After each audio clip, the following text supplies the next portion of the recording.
बिहार में विधानसभा चुनावों का ऐलान अब 8-10 दिन में हो जाएगा। चुनाव आयोग इसे लेकर तैयारियां पूरी करने में लगा हुआ है और 30 सितंबर को बिहार की फाइनल वोटिंग लिस्ट जारी कर दी जाएगी।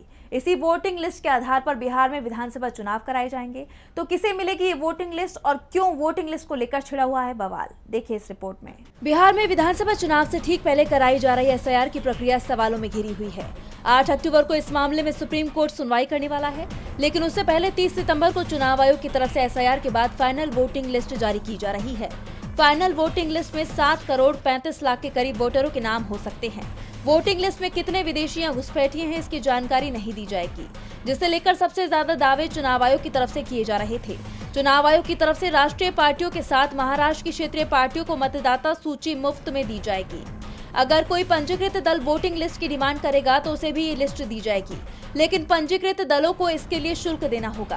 प्रिंटेड कॉपी के लिए स्थानीय स्तर पर फोटो कॉपी के दर पर और सीडी या पीडीएफ के लिए पेन ड्राइव की कीमत भुगतान करनी होगी।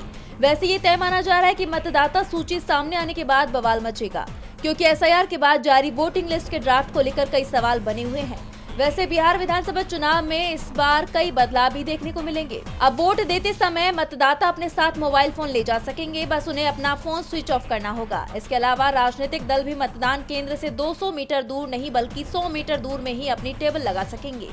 ईवीएम में चिपकाए जाने वाले बैलेट पेपर पर चुनाव लड़ने वाले उम्मीदवारों की कलर फोटो होगी। साथ ही वोटों की गिनती करने वाले दिन अगर पोस्टल बैलेट वोट अधिक होंगे तो ईवीएम के अंतिम 2 राउंड की गिनती से पहले पोस्टल बैलेट की गिनती खत्म की जाएगी। इसी तरह से एक बूथ पर अधिकतम 1200 वोट ही होंगे। फिलहाल सभी का इंतजार वोटर लिस्ट को लेकर है, जिस पर बवाल मचना तय माना जा रहा है। डीबी लाइव की रिपोर्ट।